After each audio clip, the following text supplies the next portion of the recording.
The Paracast, the gold standard of paranormal radio. And now here's Gene Steinberg.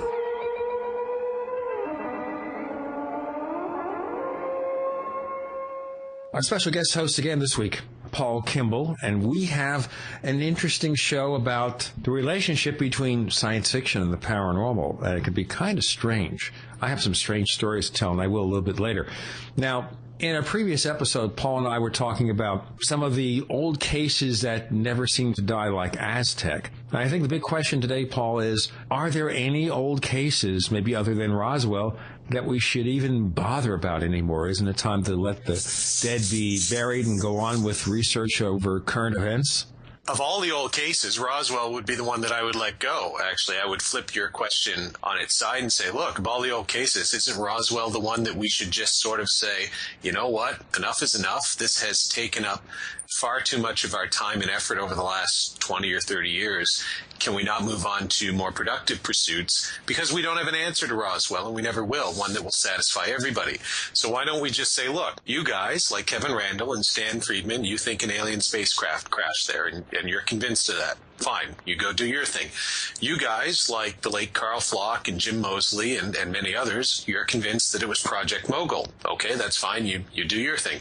You guys, like Nick Redfern, you have a different point of view, a different theory. That's great. You do your thing. And let's just all move on. I wouldn't say don't look at old cases, but I'm a historian, Gene. That was what my undergraduate degree was in. So I have an innate fondness for history, and I think you can learn things from history. I think there are still a lot of cases out there that we can learn things from, even if we view, just patterns or things that we can put into perspective, or to keep a historical perspective so that we don't repeat mistakes that maybe UFO researchers made 20, 30, 40, 50 years ago. Having said that, there's also a place for new investigations, of course, for cases like Stephenville or the O'Hare case, or any one of a number of cases that come up every year. There's new cases every year. In my film, Best Evidence, there was a case from 1996, which is of relatively recent vintage, in the Yukon Territory in Canada. It's a very good case, multiple witnesses, multiple locations, and it was investigated pretty well by a guy named Martin Jasek out in British Columbia, and others, but he was the lead investigator, wrote a report about it. Now, whatever you think that case was, and you can Google it on the internet, 1996 UFO Yukon, you'll probably find it, and put Jasek's name in, Jasek, you'll be able to find it. Whatever you think that case was, there's an example of some good research. He did it pretty much at the time the case happened, and a report comes out of it. Well, that's what we should do. We should not throw away historical cases. There's a lot we can learn from them. There's a number of them that are still very interesting and unresolved. But we should also continue, and I think this is what UFO research has kind of lost in the last few years, last few decades maybe, is to do what Hynek and others did, investigate new cases. And I think the 500-pound gorilla in the room that has brought that to a screeching halt is not something like the RB-47 case in 1957, which almost nobody knows about, or the Kelly Johnson case in 1953, or any of those cases, all great cases. It's Roswell and the crash flying saucer mythos that it resurrected, and then MJ-12 and all of the conspiracy stuff that came out of that, basically Roswell.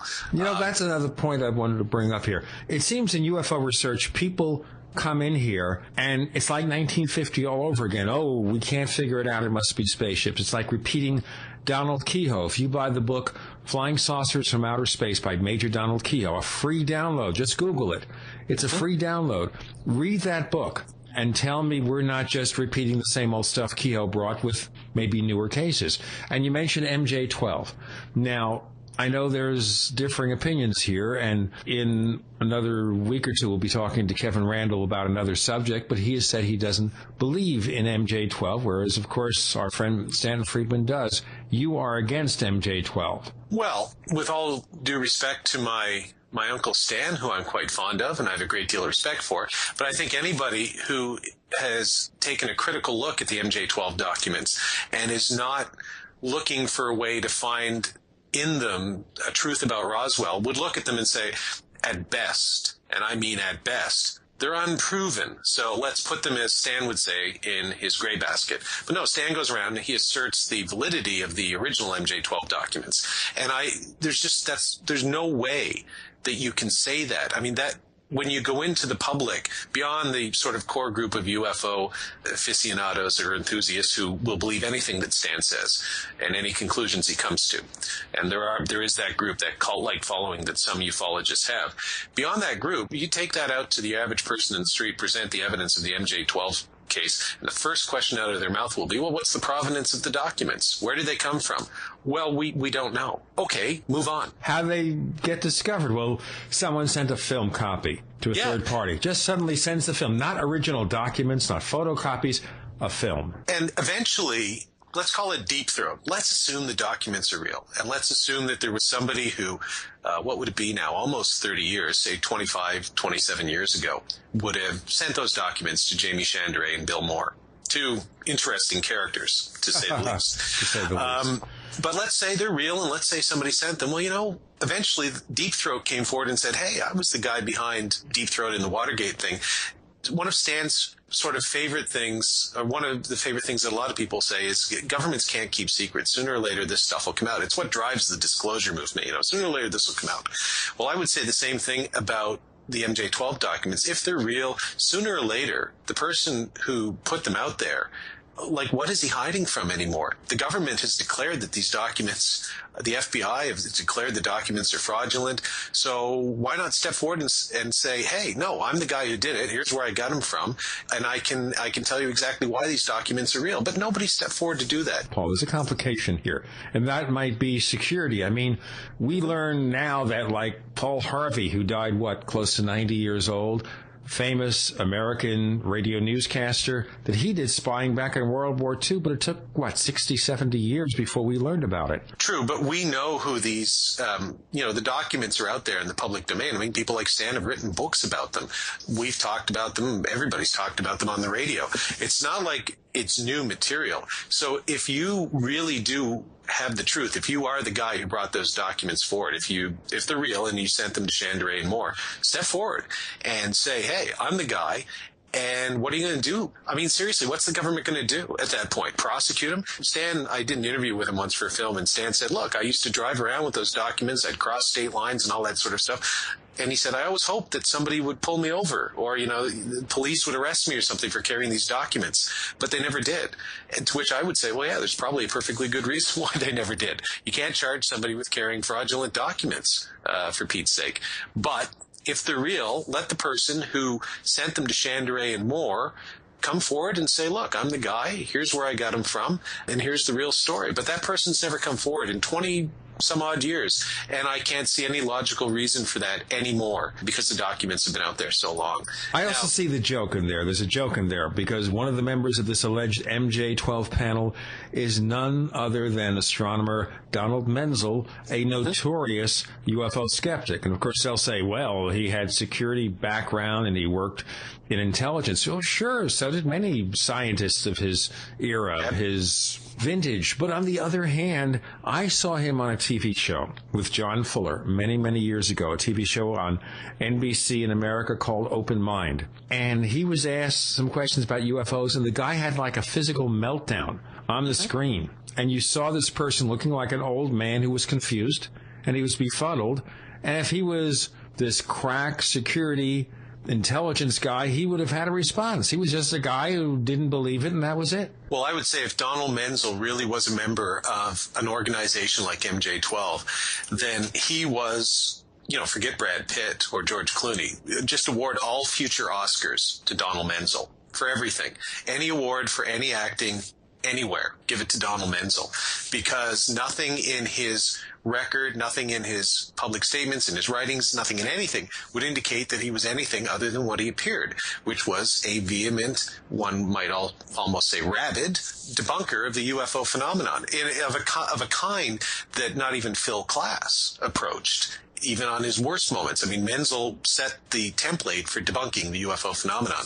And people might say, well, okay, that was the job he was given with MJ-12. And I would say, well, how stupid were these people? If they were actually going to debunk the UFO phenomenon, you wouldn't do it in such a ham-fisted way and an easily refutable way as Donald Menzel went out there and do it. I mean, the government's a little more sophisticated. So you can't have it both ways. You can't say that the government is capable of maintaining this vast cover-up for 60 years and having these people involved and doing it in a very sophisticated way, and somehow it never really gets out there. But at the same time, they're complete idiots. So they put a guy like Menzel out there, and he sounds like he's, even to other debunkers, Menzel sounds like he was a bit off his rocker, and, they would shy away from him and say, Donald, you're kind of going too far here. So it just, none of it about MJ-12 adds up and makes sense. But here's the one-time offer from Paul Kimball to Stan Friedman and everybody else who believes in MJ-12.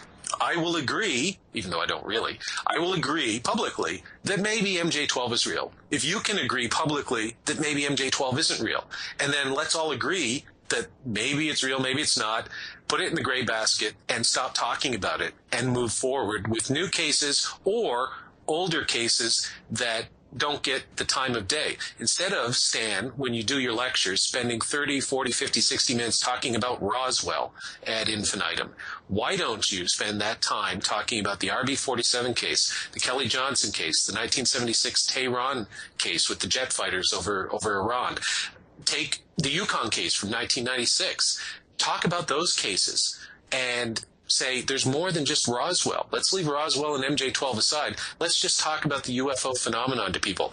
Let's take the opportunity to reintroduce people to the UFO phenomenon that Hynek and Jim McDonald knew back in the 60s and 70s before it was contaminated by crash flying saucers and conspiracies and alien abductions and all the stuff that came out starting in really the late 1970s that has just dragged it down ever since. And the thing is here is nowadays we think the government is totally incompetent. I mean, you look at what's happening in Washington, in the United States, where nobody believes Republicans, nobody believes Democrats. They're all idiots. They're all incompetent. The government can't do anything right, but they can sure hide the truth about UFOs. Hey, we're going to talk about UFOs and science fiction, two subjects that don't always get together and don't always work well together. You've got a really interesting couple of guests for us today. Tell us about them. Sure. My very, very good friend, Nick Redfern, who is part of the Challengers of the Unknown, as I call us. Nick, Greg, Bishop, myself, and the late Mac Tonys. Some other people have called us the Cabal. It's, we don't really hang out like that, but every now and then. Yes, he does, but he doesn't want anybody to know. It's true. It's like in The Simpsons with Montgomery Burns and Count Dracula and Kaiser Wilhelm II or whatever. That's what we do. We're secretly running the world. But yeah, Nick's got a book out. Nick's got a zillion books out, but he has one called Science Fiction Secrets from Government Files and the Paranormal. And basically he talks about how the relationship between the paranormal and science fiction in the real world. So Nick, who's always a great guest, he's one of them. And Paul Davids, who is, among other things, the producer of the Showtime movie, I think it was Showtime, on Roswell that had Kyle MacLachlan and Martin Sheen many years ago. Paul's a Hollywood producer, writer, director of a number of films, many of which don't have to do with the paranormal. But he's also written a number of books for the Lucas franchise, I think Star Wars. He is very well versed in science fiction, and he did a film, a very good film called The Sci-Fi Boys, which with interviews with Peter Jackson, George Lucas, Steven Spielberg, Ray Bradbury, which basically talks about science fiction and the history thereof.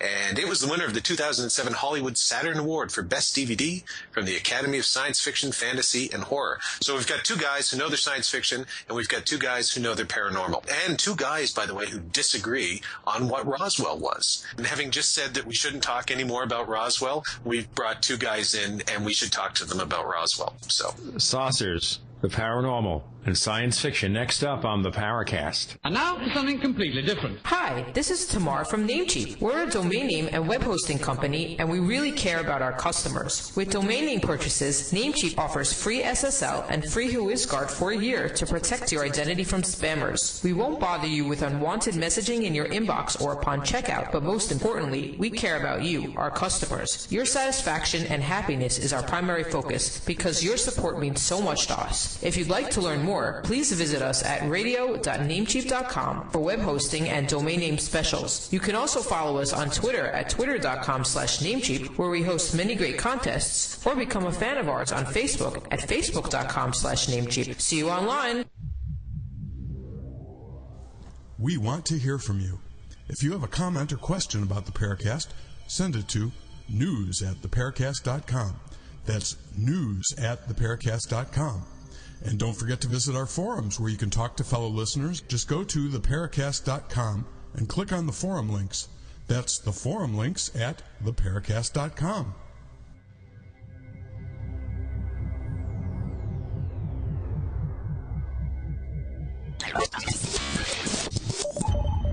You're in the Paracast.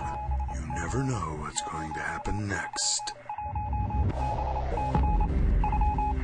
My earliest encounter with the, as they say, dysfunctional relationship between science fiction and UFOs goes actually back to the 50s and 60s, where there was an organization called Civilian Saucer Intelligence of New York, CSI, before there was a CSI TV show. One of the really pioneer UFO organizations that tried to develop some kind of friendship with the science fiction community. And they were basically staunchly rejected because science fiction people didn't want to hear about UFOs. This was nonsense. We don't want to associate with those people.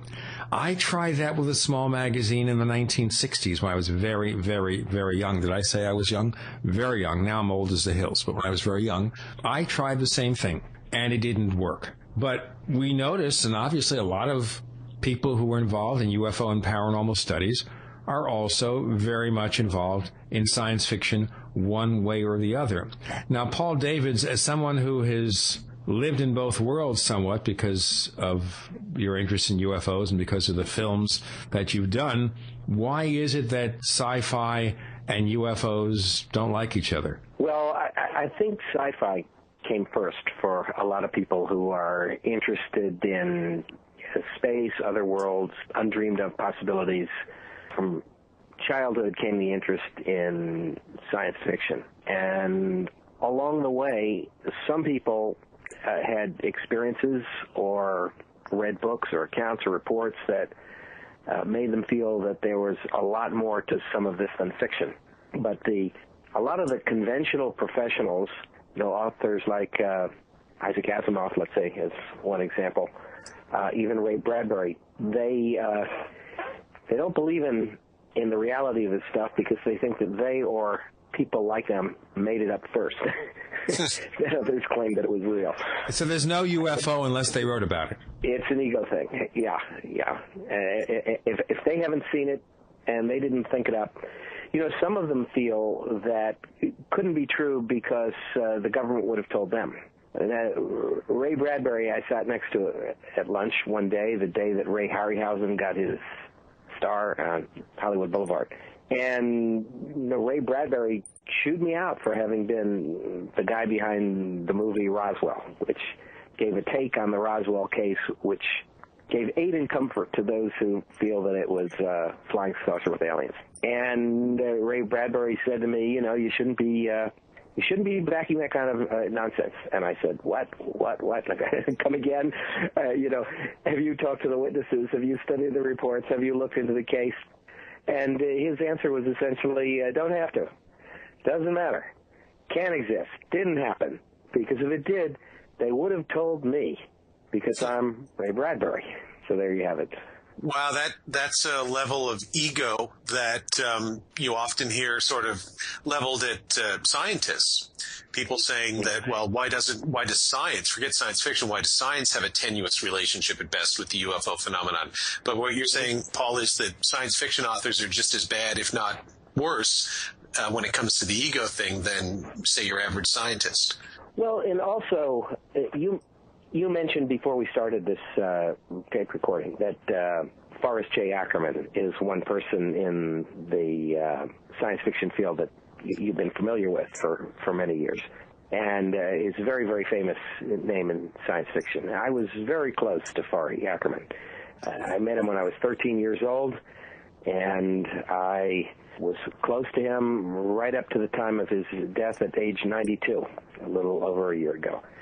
And this was one area of disagreement between Fari Ackerman and myself. He did not believe that flying saucers existed. Wouldn't go there. He loved it as science fiction. He felt it was all invention, science fiction, and I'm not aware that he'd studied any of the reports, that he'd read any of the books that give credibility to the field.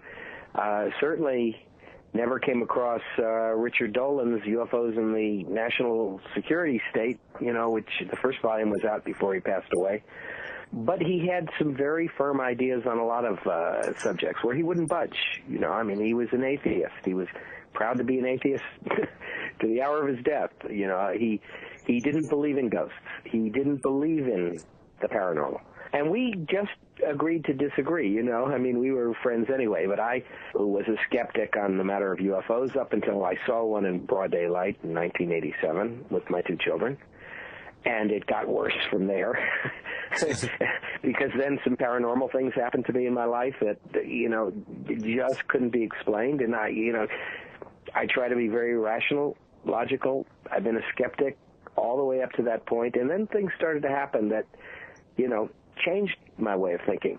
If those things don't come along for you, you never make the transition from science fiction interests to the interests that people like Nick Redfern has, who's written so many books about flying saucer phenomena and trying to get at the bottom of what we can believe, what we should believe, and what we definitely shouldn't believe.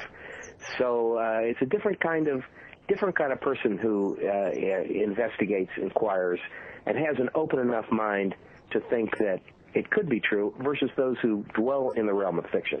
Are there links, Paul, between, and moving more into the science fiction now, though, have science fiction authors, maybe we can talk a bit about science fiction authors and filmmakers and how they've, even if they don't necessarily believe in the UFO phenomenon, how they've taken information from the UFO phenomenon and turned it into works of fiction that they've put out there. I mean, the most obvious example, to me at least, off the top of my head, is Close Encounters of the Third Kind, where you literally can point... But Steven Spielberg is on record that he does believe in aliens. All right, well, we shouldn't pick on him then. Let's pick on somebody else. And I want to go back to the 1950s and mention Robert Wise, who directed the original The Day the Earth Stood Still. And by the way, ladies and gentlemen, please, I'm sure none of you will disagree, avoid the Keanu Reeves remake, please. We're talking about the original black and white version. Yeah. I know we are. And Robert Weiss believed in UFOs, sure. After I had my daylight disc sighting in 1987, I talked to a lot of different people trying to figure out what it was, what had happened, what did I see, what should I believe about it. And Robert Wise was one of those I spoke to because I had the opportunity to meet with him. We had a conversation at length about the subject, and he said that he had accepted that the UFOs were real and that some of them were extraterrestrials back since the days that he was making the film. When he started to make the film, he didn't necessarily believe that. But during the course of making it, he said that so many really credible people, scientists, engineers, came to him with stories, with accounts, with reports, and he became completely convinced. But he said in the same breath that he couldn't understand why the government wasn't disclosing it if it was true. And he felt that that was a stupid policy if that was fact. So there's someone who went from science fiction, and then just because of the quality of the number of people that came to him with information, he became completely persuaded, even though it wasn't as a result of his own direct experience. Now, let's bring Nick Redfern in here. Nick, you have a book called Science Fiction Secrets, From Government Files and the Paranormal. And I'm looking at your product description here on your website, and it says, I love this, all the ingredients for a high strangeness stew. Mix 2 parts science fiction with 1 part high-level government secrecy, add a liberal helping of the paranormal, and then let Nick Redfern heat and serve. The result is far, far stranger than anything that you could ever begin to imagine. All right, Nick, let's let you heat and serve here. I think we have to thank Patrick Weege for those words. I understand that Paul has a special price on that. You could use those words again. Just send him a check. Exactly. You didn't write those yourself? I'm shocked. You have, underneath that, though, because Paul had mentioned Steven Spielberg. I guess I mentioned him first, and then Paul mentioned, we talked very briefly about Spielberg. But you have here a question, one of the things you talk about in your book. Did the U.S. government secretly assist Steven Spielberg in the production of his groundbreaking science fiction movies Close Encounters of the Third Kind and E.T. the Extraterrestrial? Did they? Let's ask you about that first. Yeah, I mean, one thing I'd sort of preface that with, Paul, is I suppose my exposure and involvement with science fiction is very different to many other people, in the sense, rather ironically for someone who's written a book about the subject, I'm not that interested in science fiction per se, but what has fascinated me for a long time is the way in which, or the allegations at least, suggesting that the world of science fiction has been manipulated, or there's been a kind of clandestine two-way process between elements of the official world and the world of science fiction to present ufological themes in a fictional context that secretly behind the scenes may be very real. Now, that doesn't mean they are. It means that in the book, I addressed whether or not these stories were genuine. Now, as far as, the whole issue of Close Encounters and E.T. is concerned, there's been a great deal of discussion, legend, rumor, etc., within the UFO research arena for many years as to whether or not there was some sort of subtle pushing and prodding, by government agencies to get certain archetypal themes out, and that may have been done with Close Encounters and E.T. The idea that there's been some sort of face-to-face interaction, between extraterrestrials and us, so to speak. Now, of course, this is a very controversial theory, and I'll be the first to admit that, thus far at least, we don't have hard evidence of that. But in terms of the material that I published in the book, one of the most interesting things I found is that, or a lot of people have commented on, I should say, but that I commented on in my book as well, was this issue of how in June 1982, a special screening was made at the White House of E.T., where Reagan and various members of his staff were present for the showing. And altogether, there's somewhere in the region of 36 guests, 37 guests. So it was, it was almost like I guess it wasn't just a film showing, it was almost like an event. Now, what a lot of people don't realize is that only 24 hours after Reagan watched E.T. and supposedly at least made an aside to Spielberg that there were only a certain number of people in the room who knew how real it allegedly was. Only 24 hours after he allegedly made that statement, what we do know for absolutely with 100% certainty is on the following morning, Reagan received a briefing on the then current and future plans from the for the U.S. space program. What's interesting is that the briefing actually wasn't made by NASA. It was made by representatives of the National Security Council. And those documents are now being declassified, showing that at least the briefing went ahead. We don't actually know what was in the briefing completely to this day. So I find that interesting, that Spielberg, his film, E.T., shown to the president, Reagan expresses a lot of interest, and then 24 hours later, he's briefed on outer space operations, etc., by none other than the National Security Council. So it's kind of things like that I've touched upon to try and, address these areas of whether or not science fiction and ufology at an official level have crossed paths, if you like.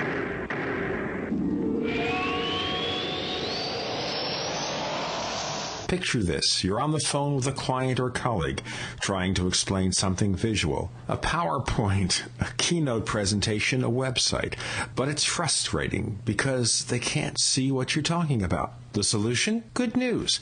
They can if you invite them to an online meeting using GoToMeeting. Then they can see your computer desktop on their computer screen, so you can show them what you're talking about. I use GoToMeeting all the time to collaborate with colleagues and with clients. You can try GoToMeeting free for 30 days, but you must visit GoToMeeting/podcasts. That's GoToMeeting.com/podcasts for a free 30-day trial.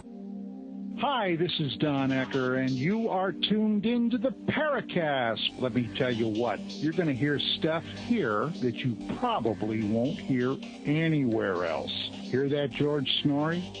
We're crossing the paths of Paul Davids And Nicholas Redfern, our special co-host, is Paul Kimball. Paul, you were up with a question, right? Yeah, I was just going to say, Nick, so what are your conclusions? We can talk about some particular things in your book, but what are your conclusions on the overall issue or question of, is there a relationship between the government and the science fiction world?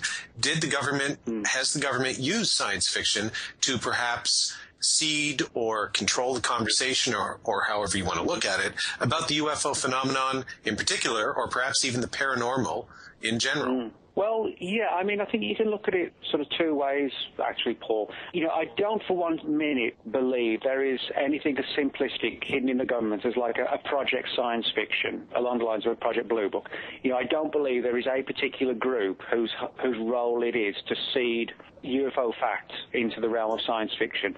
But if you ask me, do I think it's possible that it may have been done on occasion, I do think that has happened. And also what I think has happened is that government agencies have been inspired by science fiction to embark on clandestine projects. Now, for example, one of the chapters I have in the book deals with the way in which the Air Force contracted out a project to determine if teleportation of the type, I guess, most successfully shown in Star Trek and least successfully shown in The Fly, you know, could be achieved or couldn't be achieved. You know, and I asked the question, would the Air Force actually looked into this if in a fictional format, in The Fly and in Star Trek, teleportation hadn't been discussed? And I actually think, you know, the Air Force may well not have looked into it, you know, so in other words, they were inspired by it.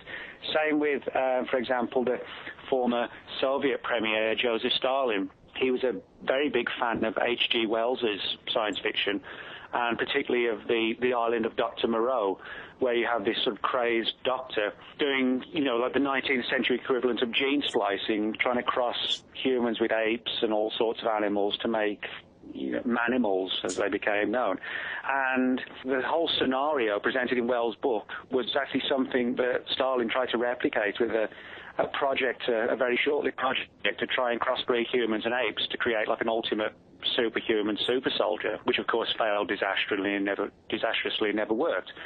So we certainly know that government agencies have been inspired by science fiction. Now, you know, certainly when it comes to the other way round, that's, I guess, the more controversial area. One of the stories I tell in the book is about a late 1940s and early 50s filmmaker named Michael Conrad, who wrote, directed and starred in a very early and not particularly good science fiction film called The Flying Saucer. In this particular film, Conrad plays a guy who goes up to Alaska with a beautiful FBI agent, and always a beautiful FBI agent. Exactly, and nothing's changed. And they investigate flying saucer sightings in Alaska. Now, it so happens, curiously enough, that Michael Conrad actually became the subject of an extensive Air Force file, and the reason being that at the very same time that Conrad's film was talking about flying saucers in Alaska in a fictional setting, the Air Force was actually, and ironically,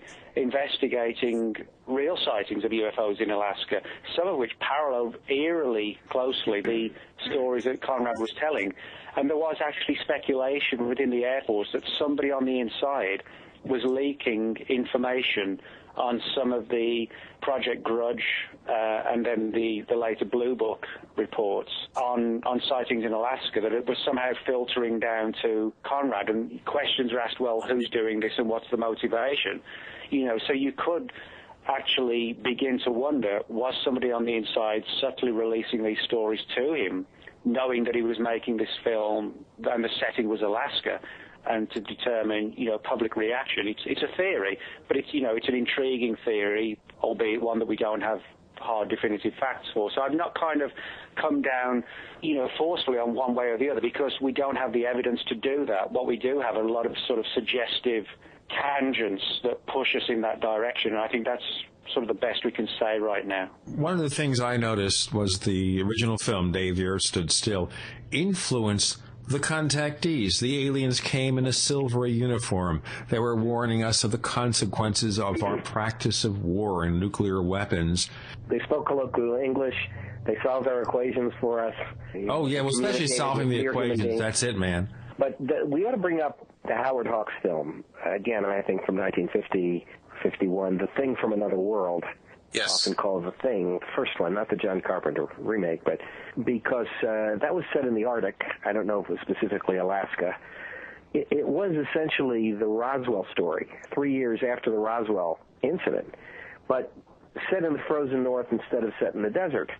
But it was the crash of a flying saucer with one survivor, and you had the clash there between the news media and the military, where the news media was very anxious to tell the story to the world, and the military stopped that.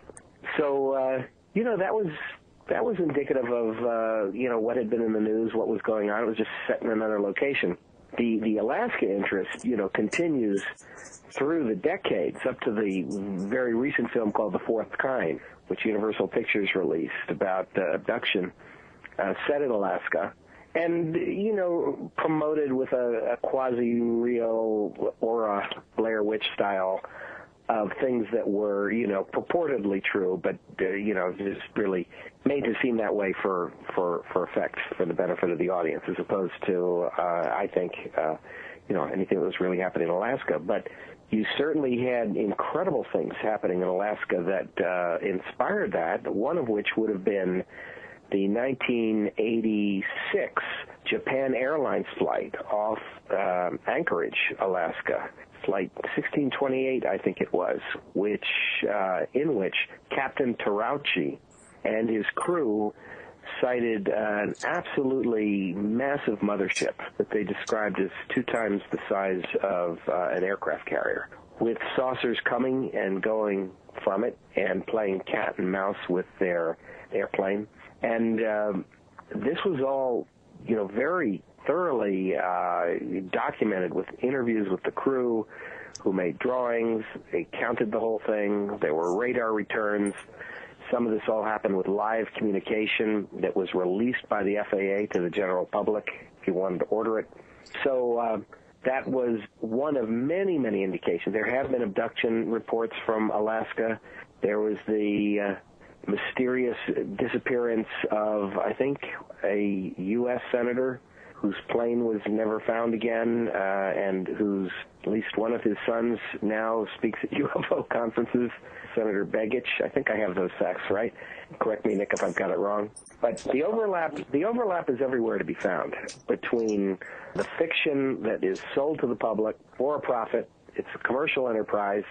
Science fiction is a business of billions of dollars a year, and it's one of America's biggest exports to the world.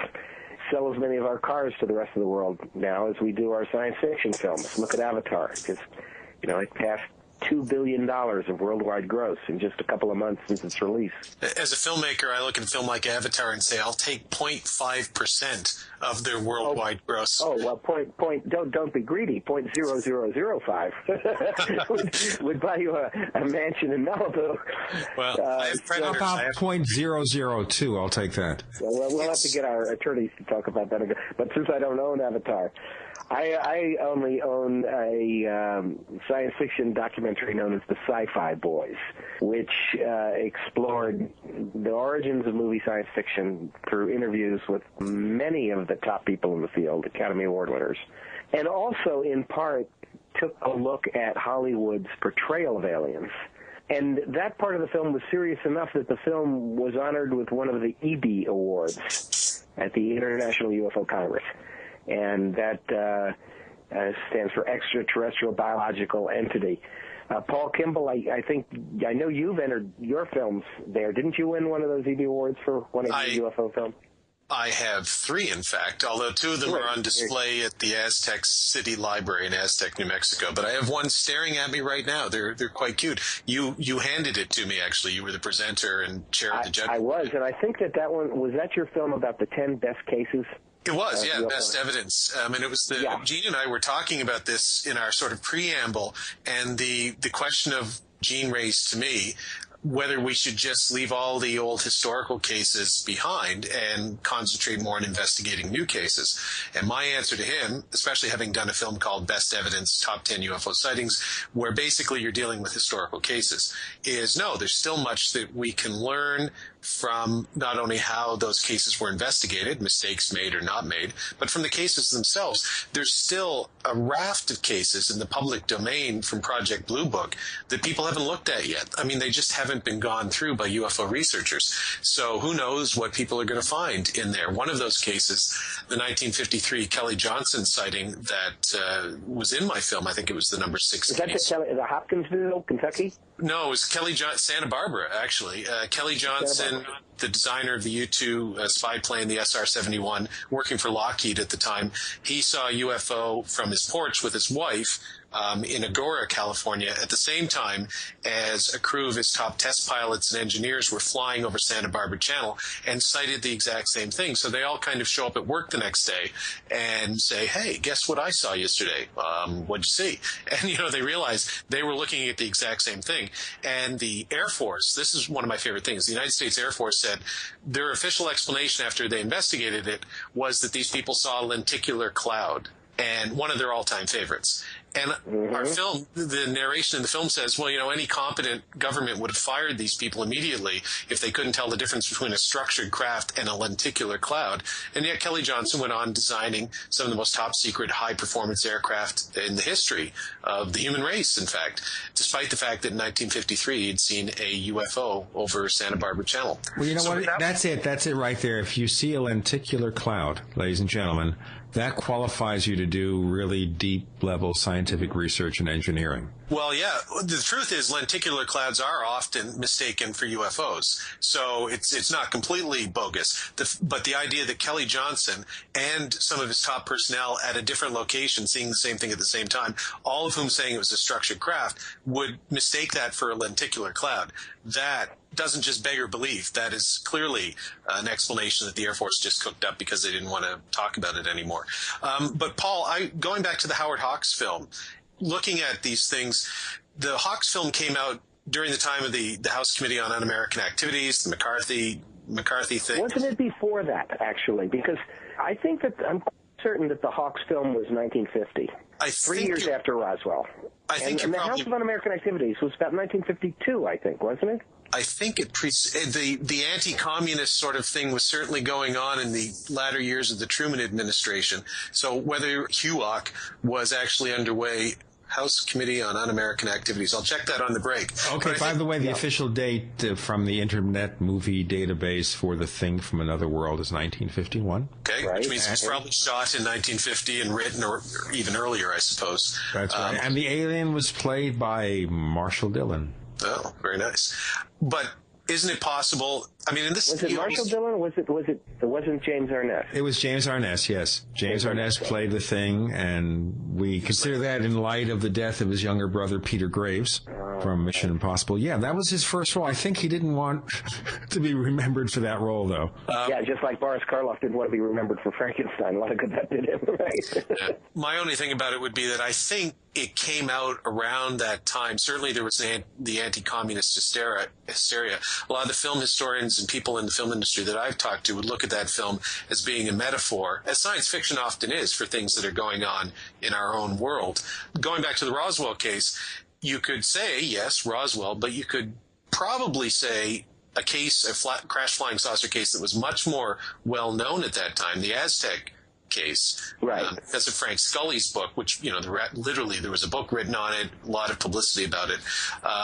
It's possible that a lot of people said that was a smokescreen for the Roswell. Did he specifically say Aztec in his book, Scully? Did he call it Aztec? Or it's been a couple of years since I've read the Aztec book, but yes, I believe he did. Yeah. Okay. Yeah.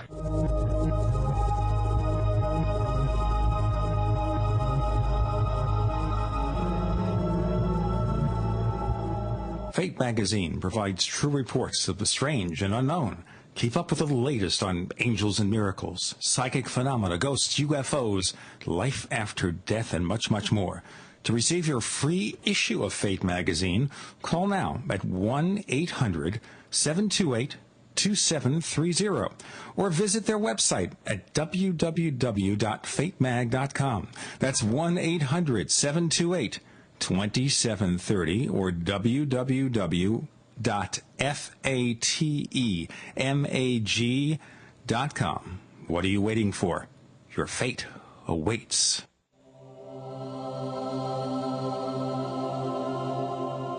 This is the Paracast. You never know what's going to happen next.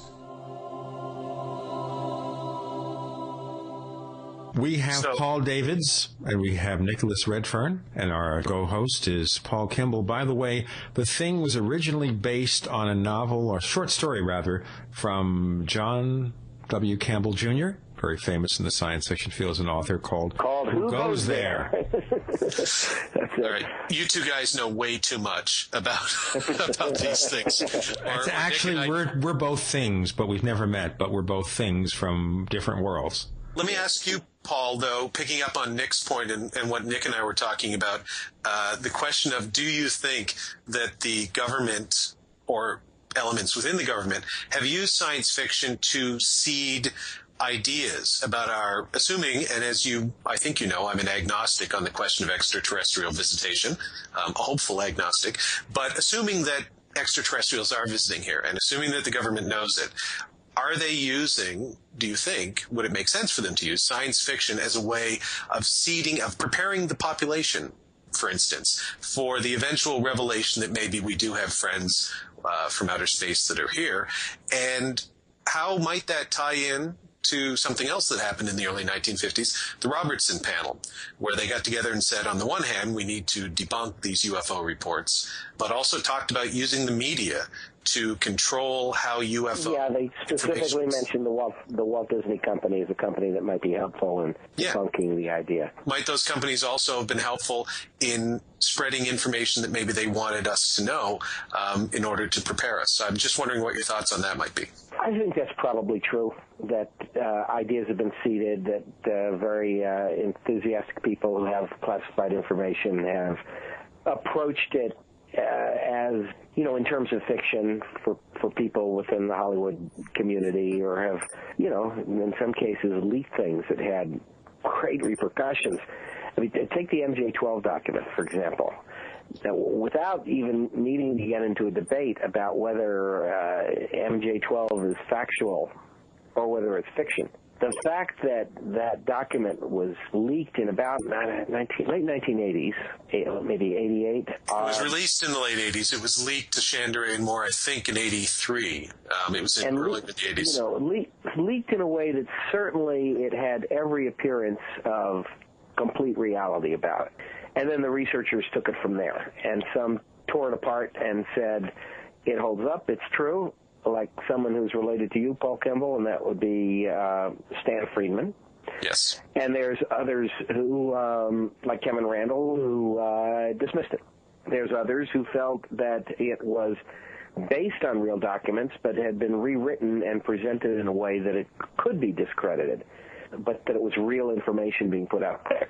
Regardless of whatever of those is true, the fact that that document was leaked under circumstances where a lot of people believed it was true for a long time really influenced Hollywood in a major way.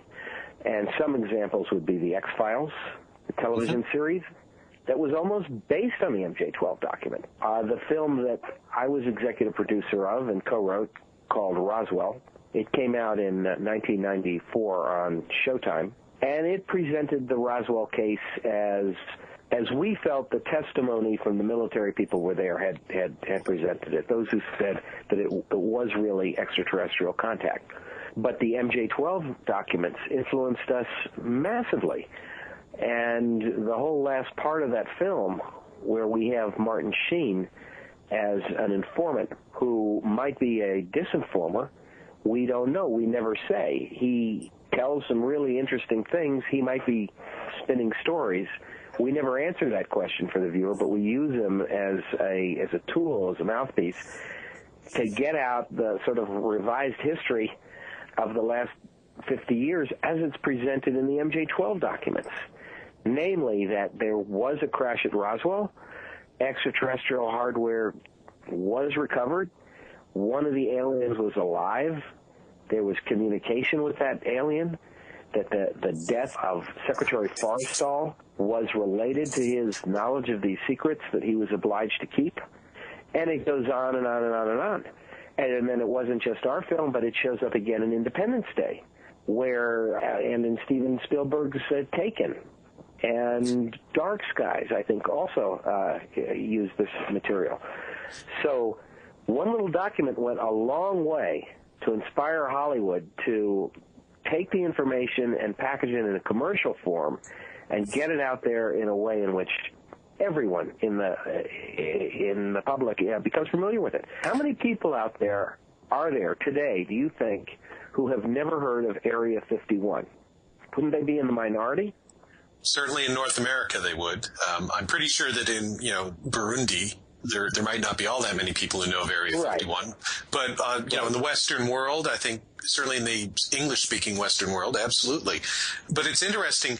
I think you're probably right that much of it, what we now have, say, in science fiction in the last 20 years, certainly the conspiracy-oriented stuff, things like the X-Files, which was massively influential, can trace, if not directly to Majestic 12, certainly to things like that. They borrowed heavily from what was going on in the real world. Whether the real, with us, whether the real world was actually real or not is largely irrelevant to the question of did it inspire the people in Hollywood or not. But it strikes me it's interesting for two reasons. One, it shows how fast a meme can spread and influence things. And two, you're left with the question of, is it the tail wagging the dog or the dog wagging the tail? So are these things real? You're still left with the question of whether these things are real or not. And that's what makes it interesting to me, I suppose. Well, going back to your key question of what kinds of things have influenced Hollywood to go in this direction? And again, going back to the 1950s, with someone who I knew, who I can talk about, that would be producer-director George Powell, who produced Destination Moon and When Worlds Collide, The Conquest of Space, and War of the Worlds. And, he got input from Werner von Braun and Willie LeLay. I think that with his War of the Worlds, which had aliens in it, the other films they didn't show you the aliens. Although certainly When Worlds Collide suggested that there are other Earth-like worlds that we can get to, and maybe they can get to us. But I've always been really intrigued by one little clue in George Powell's 1953 movie War of the Worlds. And it's this. In the film, Gene Barry, with co-star Anne Robinson, they take refuge in a farmhouse, an isolated area. And one of the Martian saucers crashes actually into that farmhouse. And they see one of the aliens who comes into the farmhouse, and they're absolutely terrified. They fly back to civilization and report what happened. And what they say is that this saucer crash into the farmhouse happened in Corona. Huh. Now, they were referring to Corona, California. But why would the scriptwriter and George Powell, who had approval over that script, have slipped in that incident happened in Corona? They could have named anywhere in Southern California. And Corona, of course, is where the Roswell incident happened. Corona, New Mexico. So ask yourself if that was deliberate. That may give you the answer to your whole question. I think it was. Even though the Roswell incident was buried at that point, it had been killed. It was a few years later. It was a weather balloon. No one was talking about it then. Still, it slips into the movie that the flying saucer that crashes into the farmhouse is at Corona. That's assuming that you accept that Corona is actually the crash point for whatever happened at Roswell. That's Stan's place. I know that other researchers like Kevin. Well, but that was even at the time. It was really, really widely publicized. The Brazil Ranch is Corona, not Roswell. It's 70 miles from Roswell. It's not really the Roswell. That's what I'm talking about. I'm talking about the what was publicized at the time, the Brazil Ranch. Gotcha. So. And there's a wonderful bar in Corona too. It's called Road to Hell. That's the only bar in town. I've actually been there. Very charming old man behind the counter with a shotgun. So well, of course, this sounds like the place you'd kind of visit, I think. Yeah, but the one thing is that wouldn't it also be true that a script writer is going to take pop culture and embed it into the films to make it seem more realistic. I mean, obviously, that's why in Independence Day, the aliens are evil locusts who want to take us over, but they have Area 51. They talk about government secrecy and all this stuff because they're trying to ground it in a basis of fact before they go off in fiction. It doesn't necessarily have to mean that it was inspired by fact, not ripped from the headlines, as they say on Law and Order. Right. Yeah, it incorporates what was the popular culture at that time, which wasn't necessarily the popular culture 10 years before that. Because I tell you, when we were making the film Roswell, Showtime didn't want us to use that title because they said it meant nothing. No one has heard of Roswell. No one knows what that means. They don't, unless you live in New Mexico and you've heard of the city, people don't know that city. That was the argument given. And we were asked to come up with some other title for it, come up with a list, things that they could choose from. And then finally, we beat them down, and they agreed to the title that we wanted, to just call it Roswell. Because for me, it's like if you were to just call a film Chernobyl. It's a place, but it's a place that has become a symbol for a specific issue. Yes. And that's what happened to the town of Roswell. And again, we're not talking true or false. We're not talking reality or illusion. We're just talking about what happened in terms of the popular culture. People hadn't heard of it. And then by 1995, I would say, when the Air Force was coming out with its reports denying the Roswell incident again, people did know. There were political cartoons about it in the paper, and Clinton was commenting on it. Why? How did it get to that point with an incident that at that stage had happened, 45 years ago?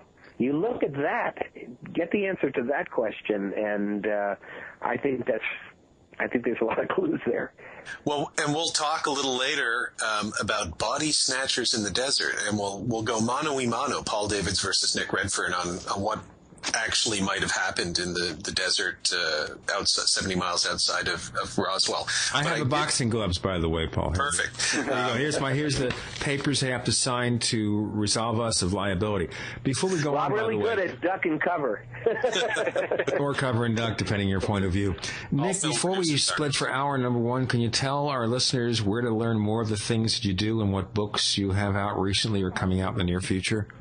Well, right now, the most recent book I have out is Contactees, which is a study of the whole contactee movement, predominantly of the 1950s, people like Adamski, Van Tassel, Daniel Fry, and addresses their claims and also the various theories that have been put forward to explain the whole space brother movement, if you like.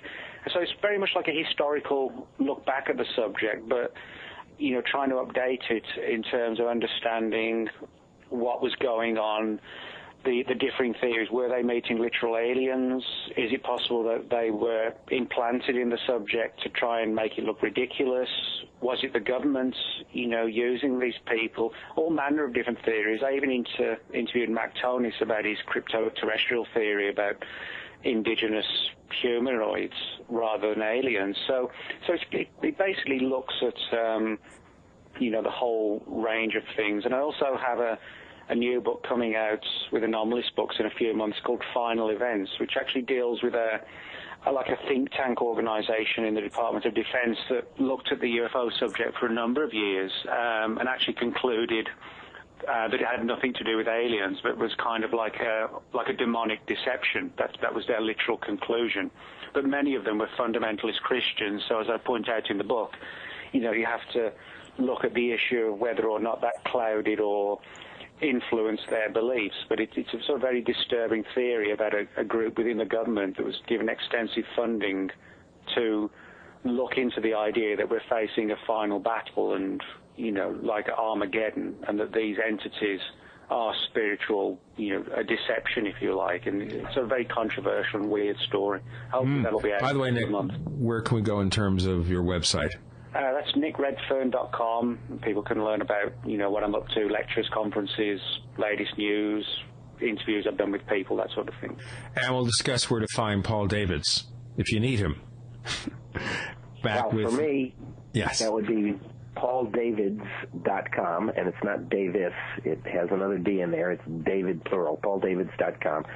Also, I made a film called Jesus in India that has received a lot of notoriety, and I direct your listeners to the website to find out about that controversy, and that's JesusInIndiaTheMovie.com. I want to ask you about that in the second segment, Okay. Paul. Talk about that a little bit, too. Paul Davids, Nicholas Redfern with co-host Paul Kimball coming up on the other side of the Paracast.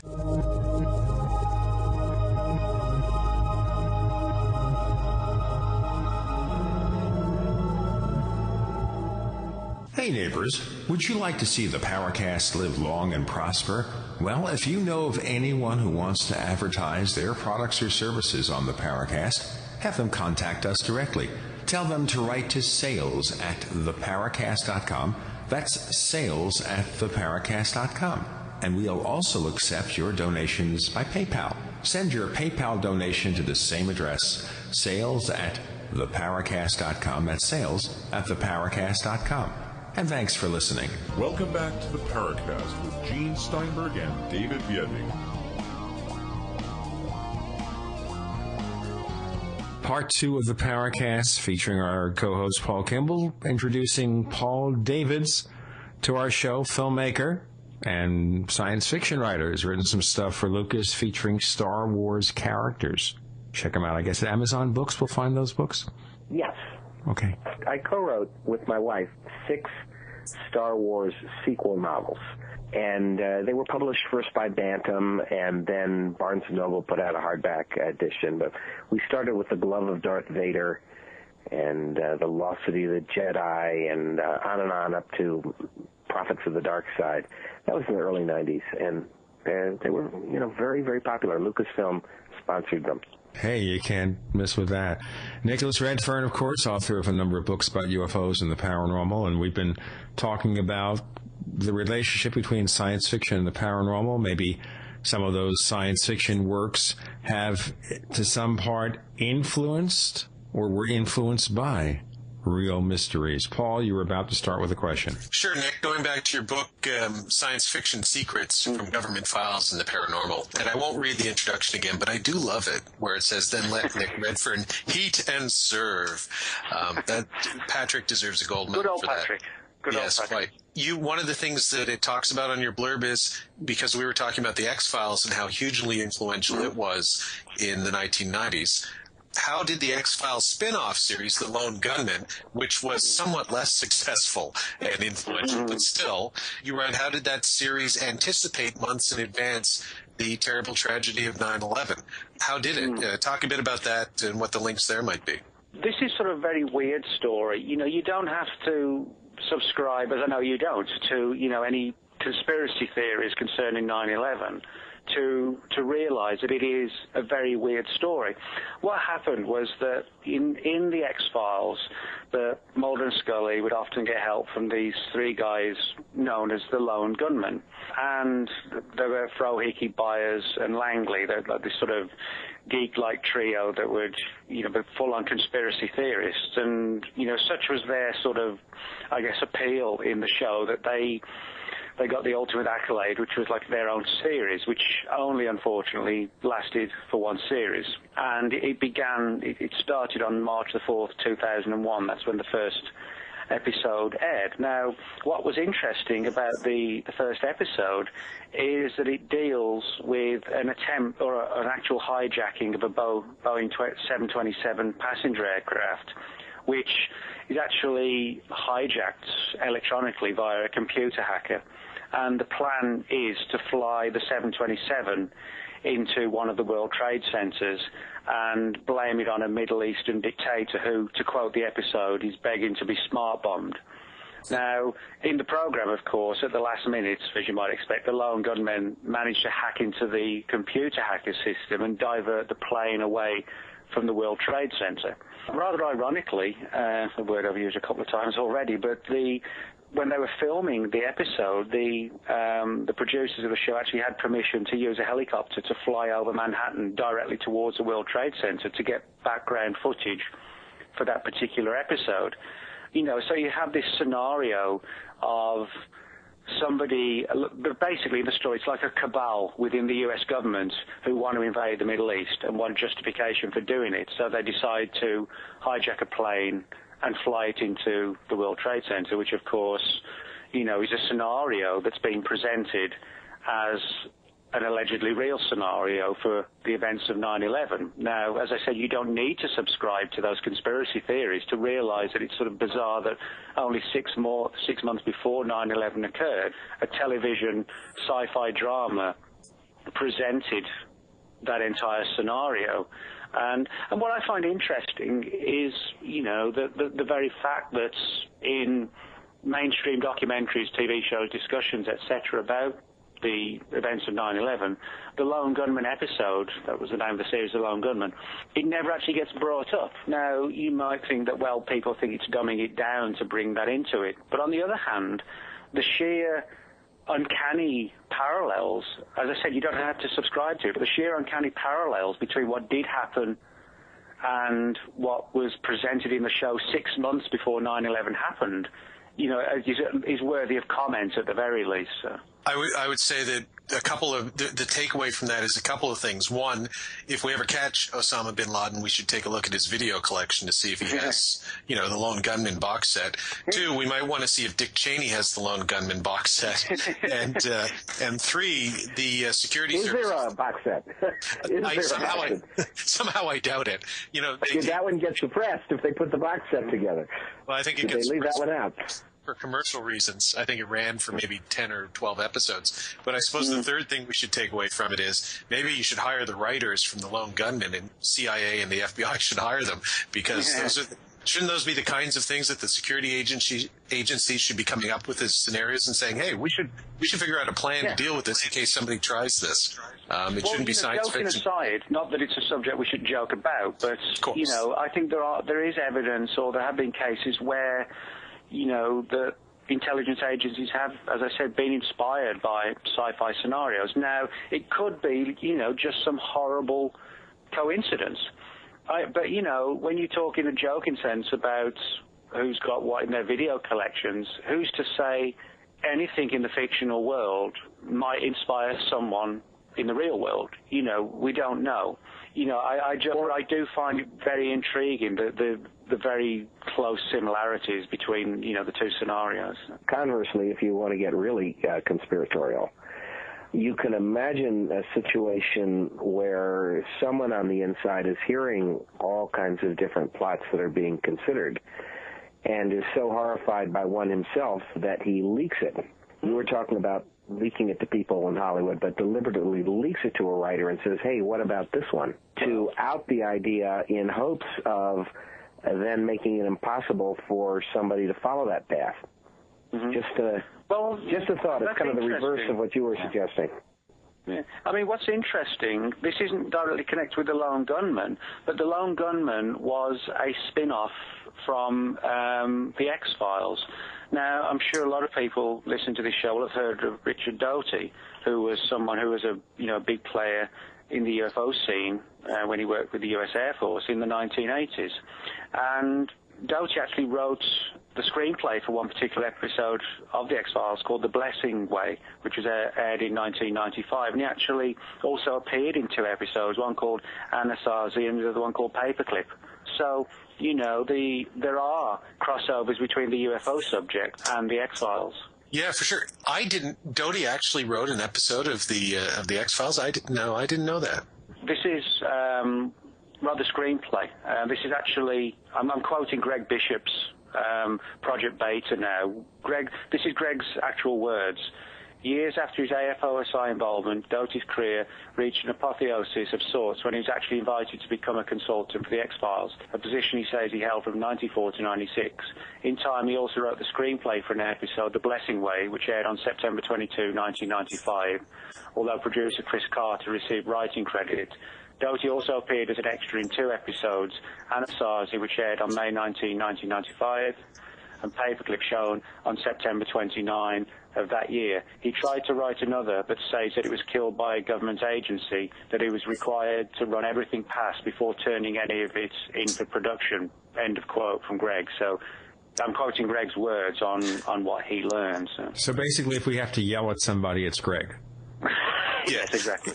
The great thing about... I want to just stress that, Greg did the research on this, but I find it interesting that the world of the X-Files, had this kind of to and fro back and forth with the official world as well. So, and the Lone Gunman was a spin-off from the X-Files. Whenever any Richard Doty story comes up, I know you guys can't see me right now, but I can't help but smile. And it's not always a good smile, but I would check, I would interview everybody involved just to make sure that he actually, anything that he says he did, he actually did. I'd want to see the episode where he walks across the screen before I would believe that Richard Doty was actually there. One other thing I wanted to ask... I just wanted to stress, I've got Greg's book in front of me here, and when we were sort of planning this episode, I thought I'll try and dig out what I can. I've got Project Bait in front of me, and I'm presuming that checks were made. You know that Greg can't be trusted because he's a disinformation agent himself, so as are we all, I suppose. There's one other thing I wanted to ask you about, Nick, about your book in particular, a name that certainly would be familiar to you, Gene, and old-time flying saucerers, but should be probably more familiar to people today. And that's Ray Palmer. You've got a chapter on Ray Palmer in your book, right, Nick? Perhaps you can tie that in a bit, but briefly, the idea, the Palmer's, the shaver mystery, all that sort of stuff, the Darrows, and how that ties into sort of, has Mac resurrected that with the crypto-terrestrials, and talk a bit about those stories, science fiction, and how that might relate to the UFO phenomenon.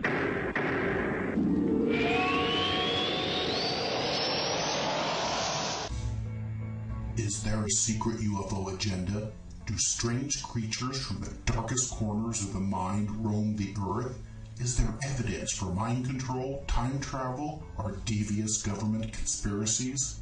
Find out the inside scoop on the latest conspiracies, paranormal activity, and Fortean phenomena when you subscribe to Tim Beckley's Conspiracy Journal. It's jam-packed with stories, special book and DVD promotions, and the best news, it's absolutely free, sent right to your mailbox. Plus, a bonus free email newsletter sent out every Friday. Simply send an email with your name and address to MrUFO@webtv.net. That's MrUFO@webtv.net.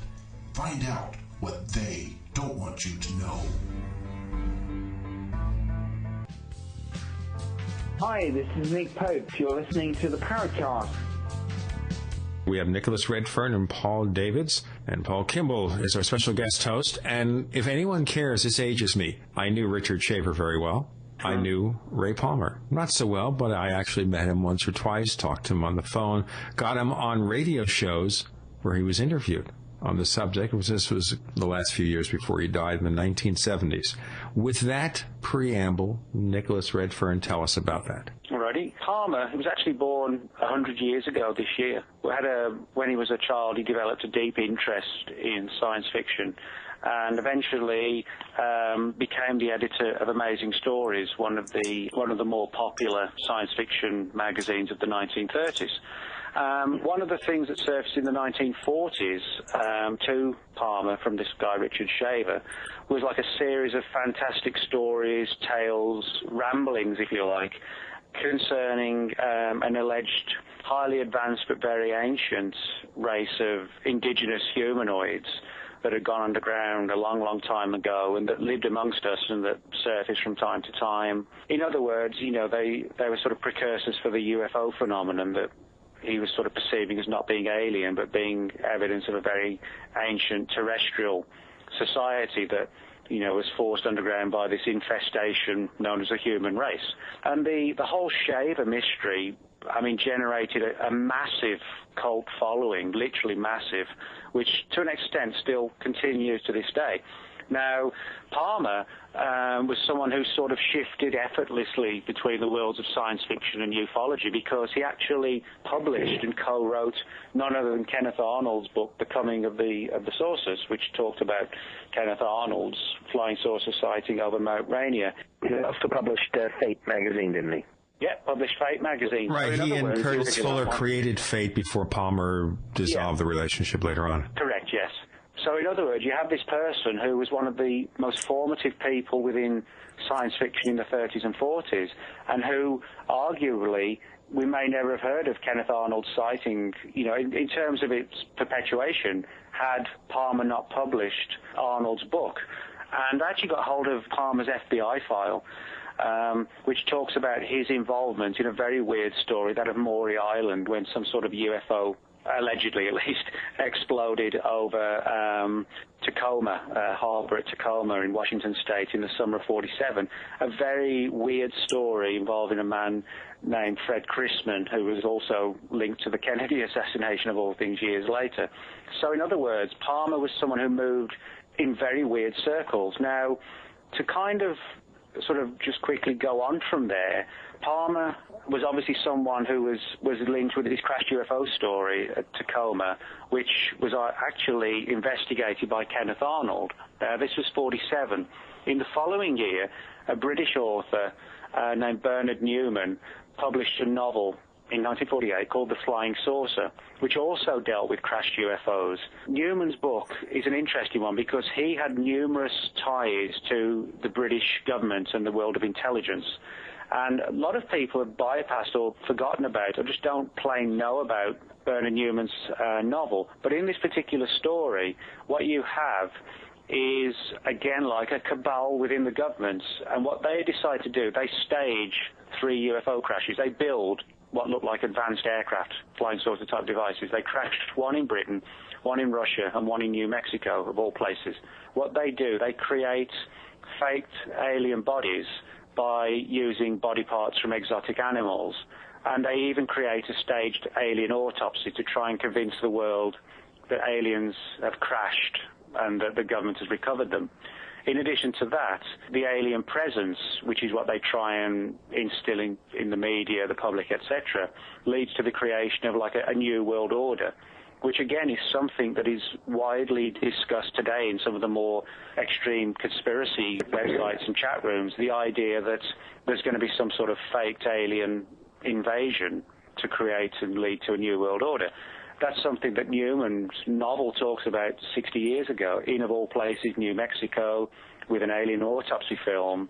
He was someone who moved effortlessly, again, between science fiction and the secret world of officialdom, in the same way that Ray Palmer, was involved in Sci-Fi, but then became the subject of an FBI file because of this weird Maury Island case, and all in the same time frame. And, I have to wonder if there wasn't, some sort of linkage in all this, in these early years, so to speak. The great thing about Ray Palmer, and I can't resist the opportunity because it never comes up, but when comics changed from the golden age that was prevalent in the 40s and 50s of superheroes to the sort of what they call the Silver Age, where they kind of rewrote the biography of all the superheroes. One of my favorites of all time is a superhero known as the Atom, who can shrink himself to microscopic subatomic size. And his name, the character's name, is Ray Palmer. When Gil Kane and Gardner Fox were creating him, they named this character after Ray Palmer, and he discovers this material that allows him to create, he's a physicist, so he's a scientist, and he discovers this material that allows him to create a belt that allows him to shrink down while he's spelunking in caves under the earth. So there's a sort of tie-in there between science fiction and the way comics were reinvented. I'm sorry, it's apropos of nothing, but the Atom is one of my favorite comic book characters, so I thought I'd mention that. Paul, I wanted to ask you, going back to the War of the Worlds, not the recent remake, but not even the original film, but going back right to one of my heroes, Orson Welles, in the radio drama. Right. People will often ask, again, let's work on the assumption that aliens are here and the government is keeping it a secret. And then you come up with the why question. Well, why would the government keep that a secret? And do you think that might have something to do with the reaction that happened after Orson Welles ran that radio play, where there was panic in the streets, as it were, throughout parts of the United States? And talk a bit about that, just the idea that maybe that people in government would look and say, we're not ready for it. We weren't ready for it then, and we're still not ready for it now. Is that a possibility? Do they still have that? Yeah, no, that was an obvious result of Orson Welles' 1938 radio broadcast. I believe it was I believe it was, 38 would have put, 9 years before Roswell? So maybe it was 37. Does anybody know? It was about a decade before Roswell. Orson Welles scared the hell out of a lot of people who turned into his War of the Worlds broadcast in the middle and missed his disclaimers at the beginning explaining that it was, that it was all just a dramatization. Yeah, it was Halloween 1938. Yeah, and there were reports of panic. As a matter of fact, there was a wonderful television movie made, absolutely terrific about that, called The Night That Panicked America. And if anybody can track that down, I highly recommend that picture. And people drew the conclusion from that if there ever were an alien visitation or an attack on any scale, that it would cause absolute bedlam because people would be so frightened. But that's all very, very, very old now. We've had almost 70 years of acclimation since then. Generations have gone by. Kids growing up today, you ask them and they say, "Oh, everybody knows that there's aliens." Well, do they? and for how long has all kids known that they assume that they exist? I think the idea that the government is covering it up, it's beyond popular culture. I mean, the concept is just everywhere. And, of course, we've had some major authorities, people with experience and great reputation, tell us that this is true. Absolutely point-blank, straight talking. And that would include astronaut Gordon Cooper of the Mercury astronaut program, one of the first 7 astronauts. And, of course, it includes Edgar Mitchell, who walked on the moon, who has said absolutely flat out, Roswell was a case of an extraterrestrial crash. They did recover hardware. He has been briefed on it at very high levels, he says, by people whose word he has every reason to trust. You have the same thing from Paul Hellyer, the former defense minister of Canada, who, after not having taken these issues seriously for many, many years, came to his attention in a way that made it not only credible to him, but totally compelling that the public had to be informed. Of course, there was also the influence of Colonel Philip Corso's book that was co-written by Bill Burns called The Day After Roswell, in which here you have Lieutenant Colonel Philip Corso, someone with a publicly known history from World War II, who had an important position in Italy after the war for security for the Allies and securing Italy, and who's trusted by many, by senators such as Merman, right-wingers, who at the end of his life in the last few years said flat out, this is not fiction. The aliens are here. Roswell was real. It was extraterrestrial. This has changed the world in the discoveries that have been made as a result of it. Because by telling you, we would have to have told our adversaries. So it was a secret we kept from ourselves. So with all of these people flat out stating it's a fact, and with popular culture stating it's a fact, you've got an enormous disconnect between all of that we're barraged with, and on the other hand, the kind of political reaction where, Bill Clinton will go on a television or radio talk show and say, nah, he doesn't think that they're real. Yes, maybe they exist way out there in another star system. Chances are they probably do, but we don't know of any way they could get here from there. And he just doesn't think it's true. Well, I just don't think former President Clinton is being honest on that. So. It's interesting, and you can get dragged down into the rabbit hole of talking about all that kind of stuff. That's a whole show in and of itself. I've written, as you know, Paul, that I have a different view of some of these people. I've written extensively about Paul Hellyer, who, while I don't know personally, I know quite well in his history. And it's interesting because you get Corso without talking at great length about Corso. It's worth mentioning that most UFO researchers, including people like Kevin Randall and Stan Friedman, who absolutely support, I mean, not only support, they were the guys who drove the Roswell story for so many years and still drive. Yeah, and they don't believe Philip Corso. They don't believe a word Corso says, yeah. Well, but there are those that feel that they're absolutely wrong.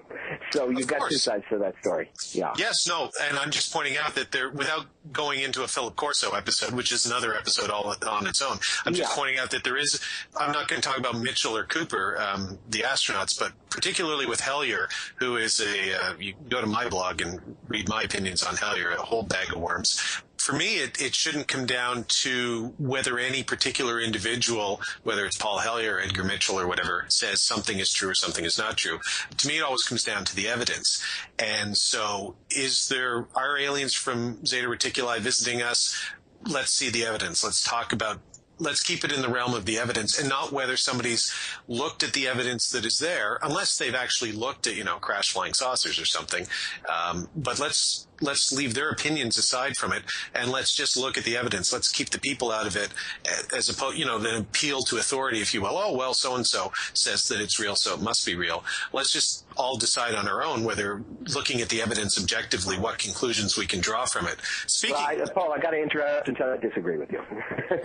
I disagree with you. Absolutely disagree with you, particularly when it comes to men like Gordon Cooper and Edgar Mitchell.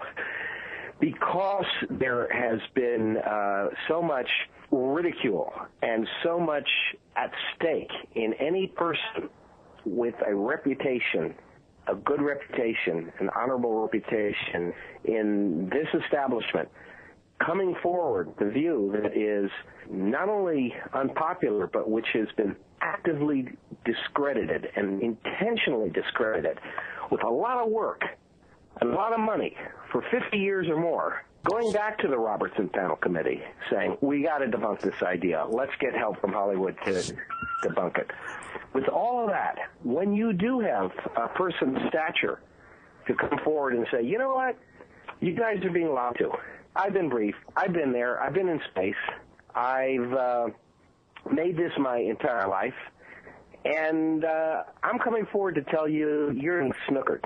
That counts a whole lot more than telling the general public, oh, you just go out there and look at the evidence and decide for yourself. Because what evidence are you going to look at? I could tell you what evidence to look at. I could take, 4 hours to name a lot more than the 10 cases that you did in your film, which I applaud you for, which were all great cases, which all help make the case.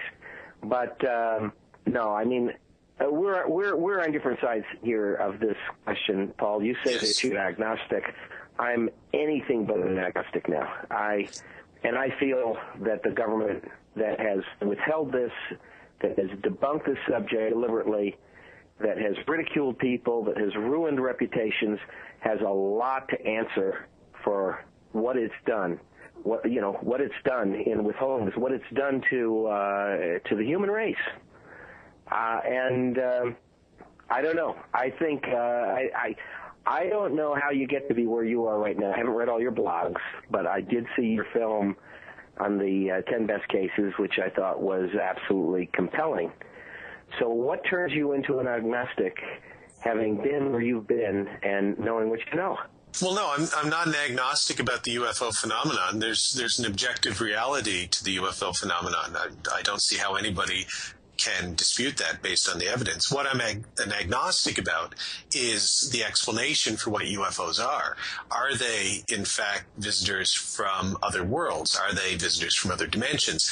Can they be explained with proper investigation? Can you take any individual case and explain it? The problem is, for me, that it's the ETH, and I emphasize the H, which is hypothesis. And I think it's a perfectly valid hypothesis.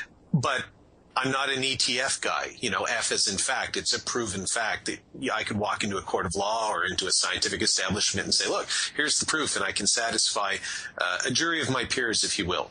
And I just don't see that. And I know what the testimony of people, witnesses are bad enough. I don't have a problem with witness testimony, but I know a lot of people that do.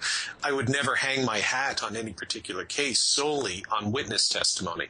The best. What about the witnesses of children? The case in Africa, where about 50 school kids reported seeing a flying saucer come down, land in their schoolyard, and they saw little men with big eyes that were very scary to them.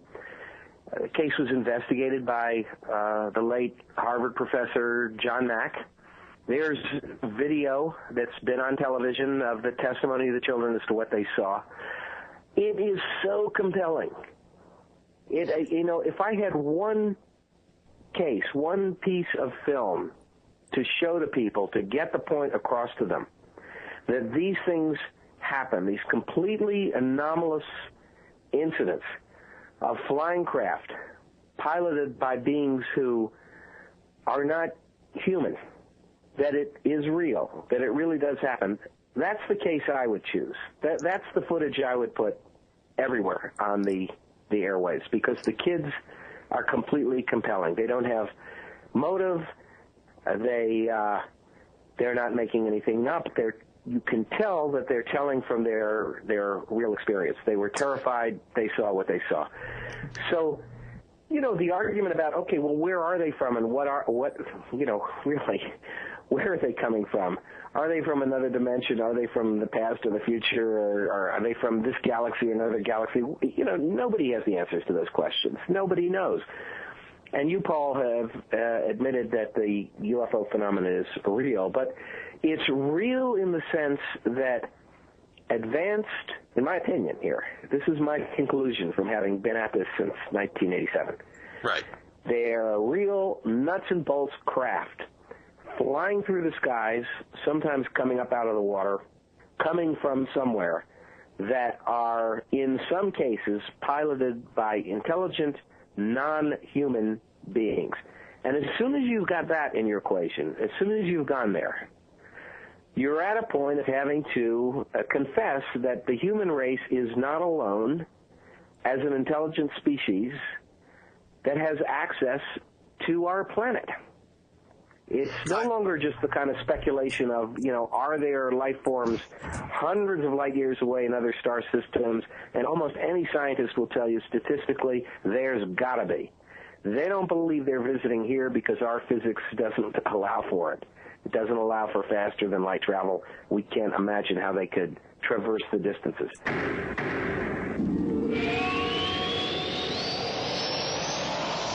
Hi, this is Tamar from Namecheap. We're a domain name and web hosting company, and we really care about our customers. With domain name purchases, Namecheap offers free SSL and free WhoisGuard for a year to protect your identity from spammers. We won't bother you with unwanted messaging in your inbox or upon checkout, but most importantly, we care about you, our customers. Your satisfaction and happiness is our primary focus because your support means so much to us. If you'd like to learn more, please visit us at radio.namecheap.com for web hosting and domain name specials. You can also follow us on Twitter at twitter.com/namecheap, where we host many great contests, or become a fan of ours on Facebook at facebook.com/namecheap. See you online. We want to hear from you. If you have a comment or question about the Paracast, send it to news@theparacast.com. That's news@theparacast.com. And don't forget to visit our forums where you can talk to fellow listeners. Just go to theparacast.com and click on the forum links. That's the forum links at theparacast.com.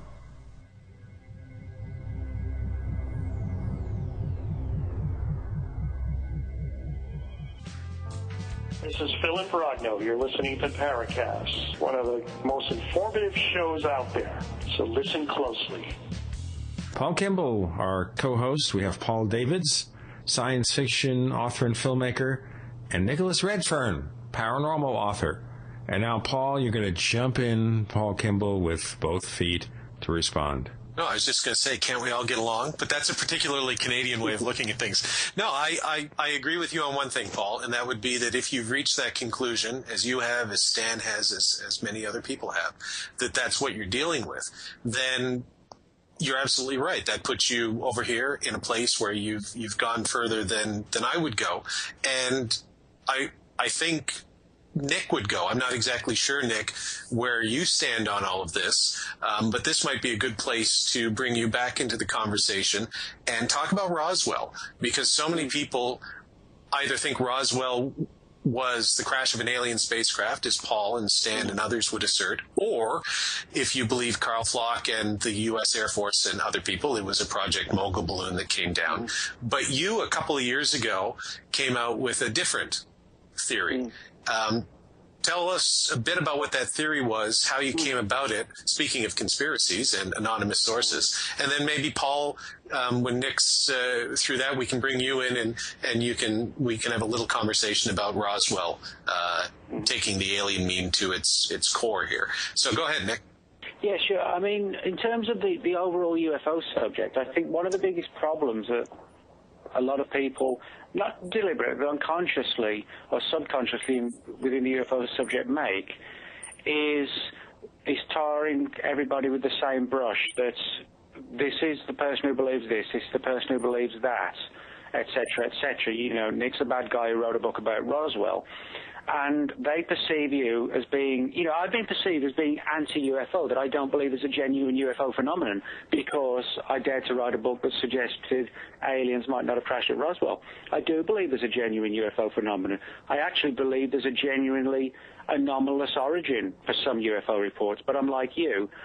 I'm not sure if it's extraterrestrial or if it has some other weirdly anomalous origin that we don't even understand yet. But do I believe all unknown UFOs are military craft? No, I don't. I do think there's an unknown presence amongst us. But the problem I found is that so many people in the UFO subject today are unable to accept the existence of the UFO phenomenon of unknown origins unless it involves Roswell. Roswell has to be a part of the equation for them. And I've never really understood why we cannot address each case on its own merit, why one case has to become almost like the Holy Grail upon which a great deal of the subject is dependent, to the point where if I wrote a book about one case, I'm dismissed as a UFO skeptic.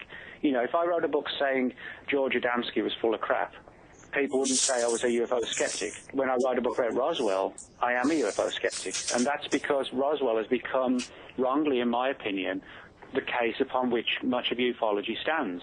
And also, there are a lot of people in ufology who don't just believe that aliens crashed at Roswell. They want to believe the alien theory is correct. And when you want to believe one theory over another, you've lost the rational approach of looking at the evidence.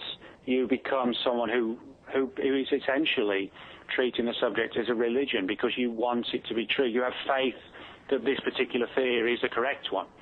So that's the one thing I would say. Now, as far as body snatchers was concerned, one of the things that's quite incorrect is when I've seen repeated countless times that, you know, Nick Redfern's theory. What a lot of people don't know is that 14 years before my book was published, in his final last but one status report on crashed UFOs, Leonard Stringfield repeated, or I shouldn't say repeated, but told the same story, i.e. that Japanese individuals were used in experimentation in New Mexico in the summer of '47. Now, Stringfield outright says that he was told that by one of his sources. Now, John Keel, a lot of people have said, well, Keel talks about the Japanese Fugo balloon angle for Roswell. A lot of the people who also talk about that and criticize Keel don't realize that in the same article in which he talks about Fugo balloons, Keel also said that he'd been told about Japanese experiments with Japanese individuals in balloons. Nothing to do with the Fugo balloons, but like Next Generation, which is what I was told. Popular Mechanics in 1997 said they'd been, quote, told of a forthcoming release of documents that was going to talk about the Japanese angle for Roswell 8 years before Body Snatchers was published. So in other words, this story's been out for a long, long time. Keith Basterfield, an Australian researcher, openly told me he'd been given the same story 6 months before my book was published and before he even knew about it, by a guy whose father worked in British intelligence, who I was able to interview after the book was published. So in other words, you know, there's a lot of strands for this story. And the people I interviewed were basically, you know, kind of similar to the people Popular Mechanics interviewed, Keith interviewed, Stringfield spoke with. In other words, there are people out there, old-timers, who, whether the story is true or not, or it's deception, have aspects of this story. The only difference between me and them is that I was the only one who wrote a full-length book about it. The other stories are all kind of, page 46 of somebody else's book where there's half a page or a page, but it's a distilled version of exactly the same thing. So either the story's true or it's deception, disinformation, or something along those lines that's been around for a very, very long time, 20 years even, before my book even came out. But 20 years, look at me, all I do, it's the legal training. All I do is play the devil's advocate. So now I'll play the devil's advocate for you. Mm-hmm. 20 years before your book came out would have been roughly around the time that the Roswell story was resurfacing and gathering steam. So if the Roswell story is true, in the sense that it's, as Stan would say, aliens who crashed there, then that time frame would make perfect sense to start seeding a whole bunch of stories. And who knows which one's going to stick, but let's get disinformation out there and hope that, any one of these things will take off and provide an alternative explanation. And I'll bring Paul Davids back in the conversation in a sec, but I just want to ask you, Nick, your book, do you believe it? Is this a sort of because I know you and you and I and Greg, we all do the same things, thought experiments, Mac did them too, but Body Snatchers in the Desert, has your research on that particular issue led you to a place where you now accept that is, if not the definitive answer, the most probable or likely answer? I actually think it is. I think it's whether or not people have to remember the people I interviewed, they were one of the people I interviewed only had enough material to fill 1.5 pages of the entire book. In other words, some of these people weren't people who were spinning massive tales to fill in every convenient gap in the story to fit their bill.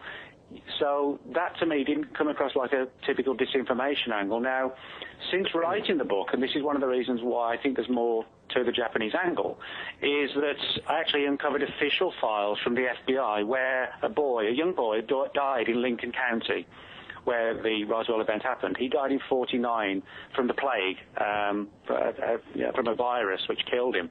He was taken to a place called Fort Stanton in Lincoln County also. And files on this young boy were generated by the FBI and shared with the Air Force, the Atomic Energy Commission, and the CIA.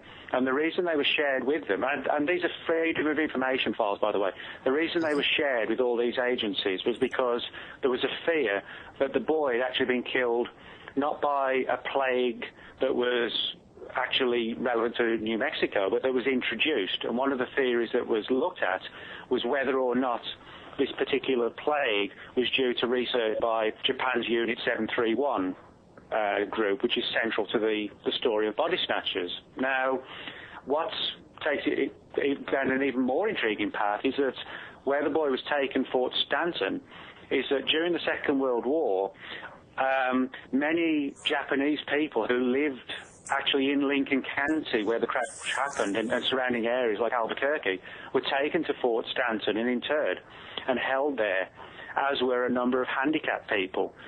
So, in other words, you have the Roswell crash in Lincoln County, where some people have said actually involved Japanese people, and you have a military base called Fort Stanton, where handicapped and Japanese people were held in the Second World War, and actually after the Second World War as well. And you have a young boy taken there who died from a plague, which some people thought was connected with Unit 731. So, somewhere down the line, I think there's a Japanese connection. But am I open to the idea that I was deceived? Yeah, I have to be. And, I'm not saying I'm any better than any other Roswell author. I'm certainly not. There's people who've been involved with it long before me. But what I would say is that I am open to the idea, as many Roswell researchers aren't, that I was deceived. I can never deny that, and it would be dishonest for me to say my sources were 100% correct and I solved it. I can never say that, and I wouldn't say that. Yeah, but you'd be invited to a lot more UFO conferences, Nick, if you did. He's invited to plenty. The Nick is always there, and he's always welcome. And I think it's an interesting theory, Nick, and I'm glad you wrote the book. And I read the book with interest. And I can't disprove it, just as I can't prove the Roswell case.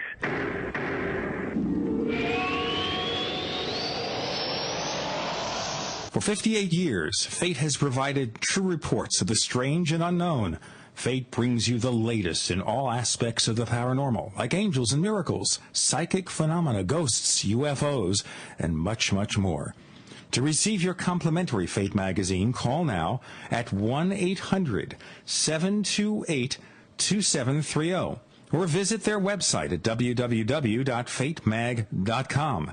That's 1-800-728-2730 or www.fatemag.com. What are you waiting for? Your fate awaits.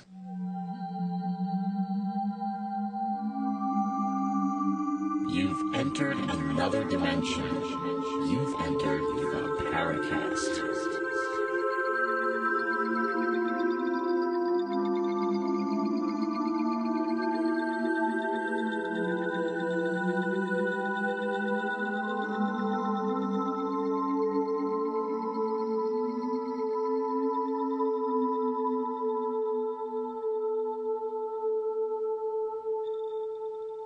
We have Paul Davids, filmmaker, science fiction writer, paranormal author. Nicholas Redfern, our co-host, is Paul Kimball. And Paul Davids was now basically expressing his side of the story with regard to the viewpoints about Roswell. Go ahead, please. Well, I wanted to say that I read Nick Redfern's the book, The Body Snatchers in the Desert, with interest. And any theory that has multi-parts to it, that has some possibility of being an explanation is worth our time to look into it. And I'm glad Nick wrote the book.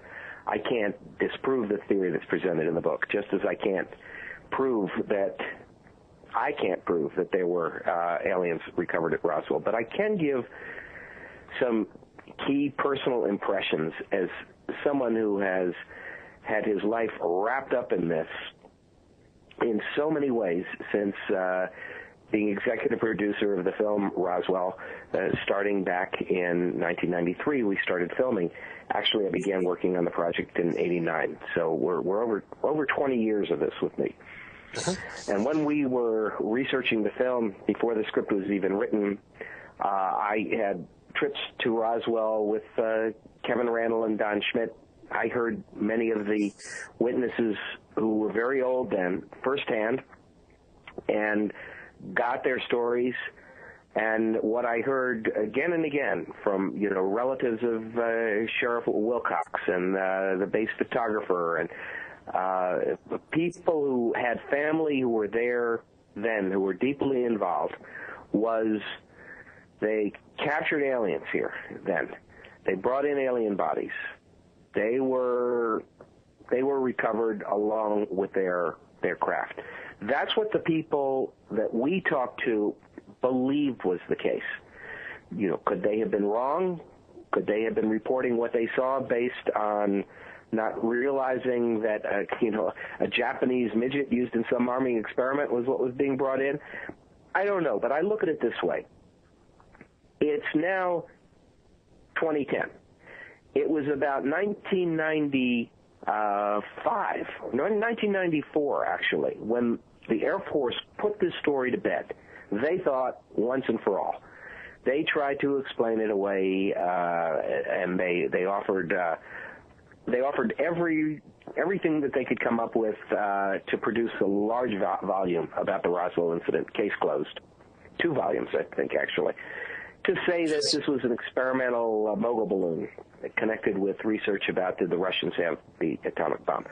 Now, and then as far as the aliens were concerned, it was a misinterpretation of crash dummies that were dropped in the desert years after this happened, but they said the people who lived down there forgot what year they came across these parachuted crash dummies and that they thought that they were aliens, which always sounded ridiculous to me.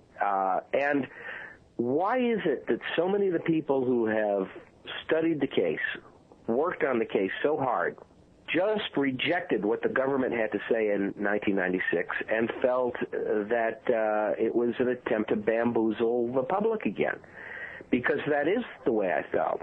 We know that the documents that were communication between the various bases then, Fort Worth and Roswell, Wright Field, they were destroyed without authorization.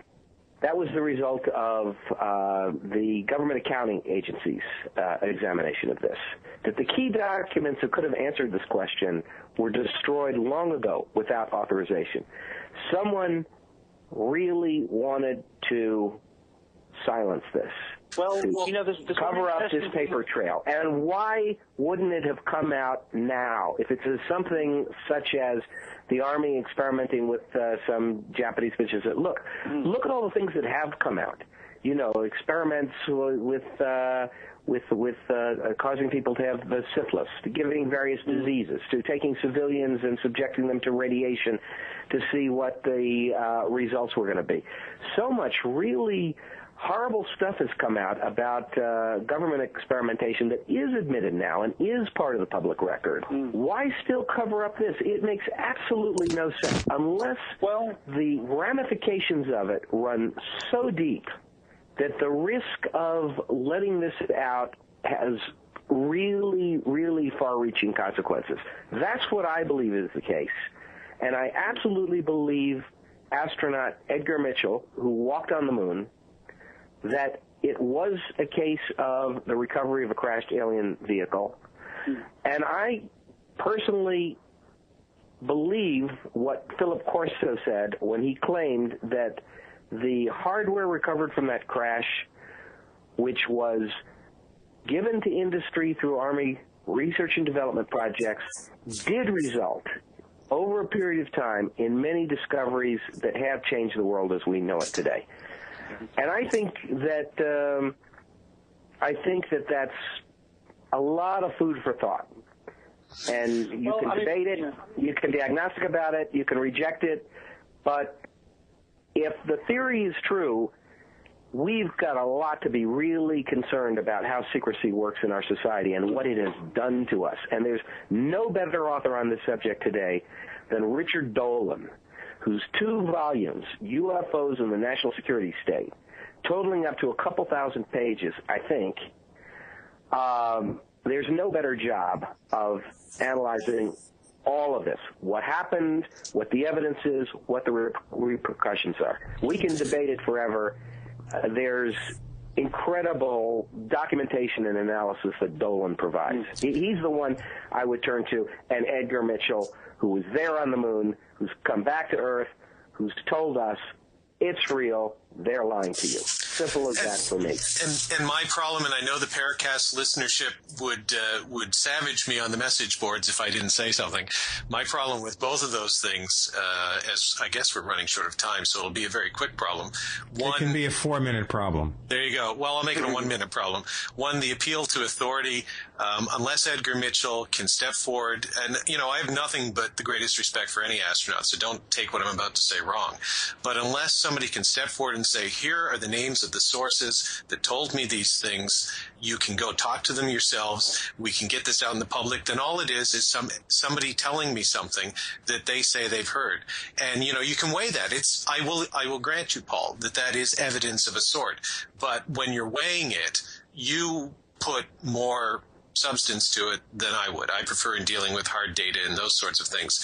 And while Richard Dolan is a friend of mine, as my Facebook page will say, I have a different view of his books than you do. Yes, there's some interesting information in there, but when you have a historian, and that's what I studied myself, who does things like speculate that Jim McDonald was killed by the government, and speculate with the dozens of people have speculated that. The speculation goes back to the year of his death. It's nothing new.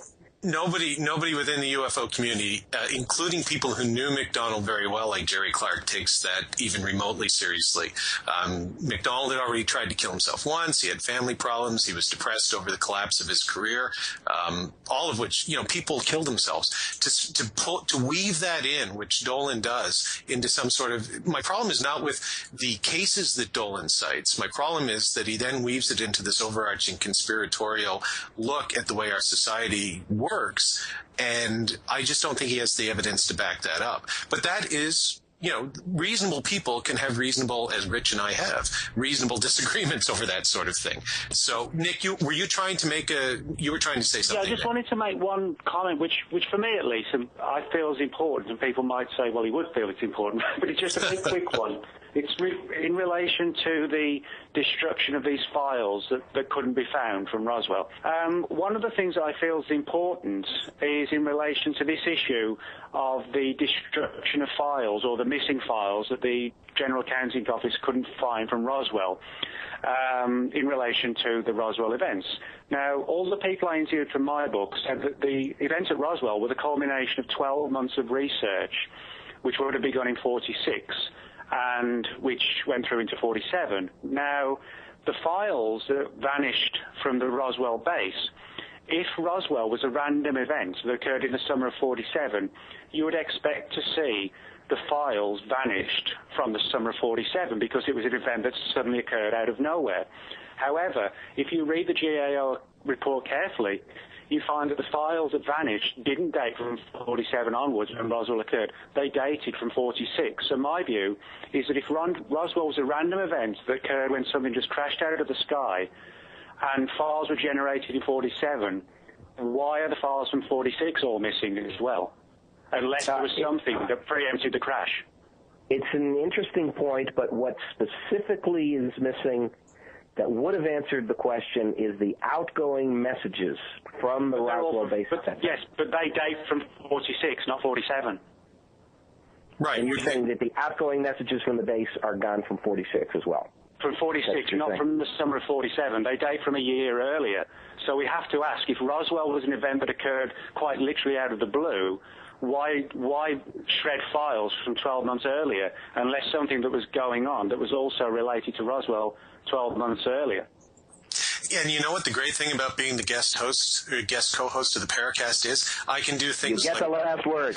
No, I don't want the last word. I want to take 2 minutes and I want to swivel on a dime and I want to ask you, Paul, about Jesus in India, speaking of conspiracies, or alternative takes on history.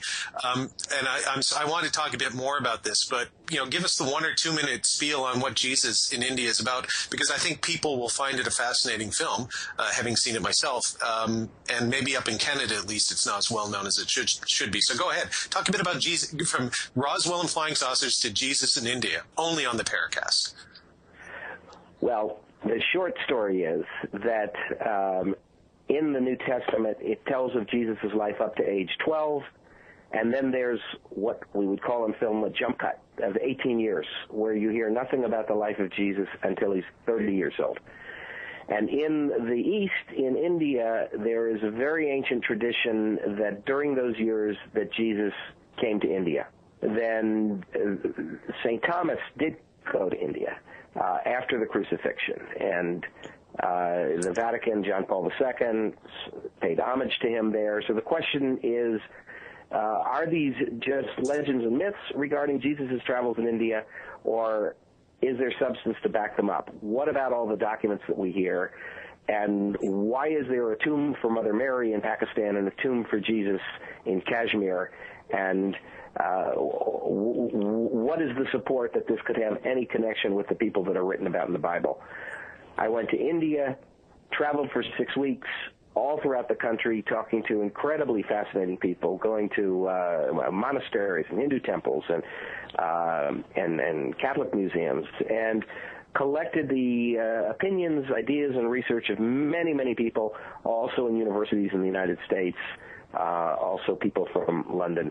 So Jesus in India puts together all the evidence that I could find about that ministry. So there you go, folks. If you're interested in biblical mysteries, and who isn't, actually, you know what, Paul? That's the first time I've ever heard Jesus' life described in the same sentence as the term jump cut, which I can definitely relate to. It's like there's an 18-year jump cut in Jesus' screenplay. And you know what? Here, this is what happens, folks. This is what happens, of course, when you get two filmmakers in the same room. Paul David, you had something to say? Yeah, that part of the story was left on the cutting room floor. Yeah, the dialogue was horrible, and we just didn't. The audience wouldn't buy it. So there you go. Listen, folks, if I don't stop it now, the rest of this episode will be on the cutting room floor. Nick, we can't have that, Nicholas Redfern, tell us where we can find more of the things that you do. NickRedfern.com, lots of information on projects I'm up to, things I'm investigating, books, where I'll be speaking, etc. Paul Davids, where do we find your stuff? All my films and books are listed at my website, pauldavids.com. But especially go to the website, JesusInIndiaTheMovie.com, and have that mystery opened up to you. And we hope it does make $2.6 trillion just as Avatar did. Paul Kimball, where do we find your stuff? As the Beatles said, here, there, and everywhere, but if you want to focus in on something, redstarfilms.blogspot.com is where most of my UFO and paranormal writing can be found. And on Canadian television, Ghost Cases. Keep an eye out for it. We're all over the place up here in Canada, tracking down ghosts and spooky things. Nicholas Redfern, Paul Davids, and especially Paul Kimball, our special co-host this week. Thank you all for joining us this week on the Paracast. Thanks, guys. Thanks, everybody. Thanks. See you later. Ta. The Paracast, the gold standard of paranormal radio, is a copyrighted presentation of Making the Impossible Incorporated. Tune in next week for a new adventure in The Paracast.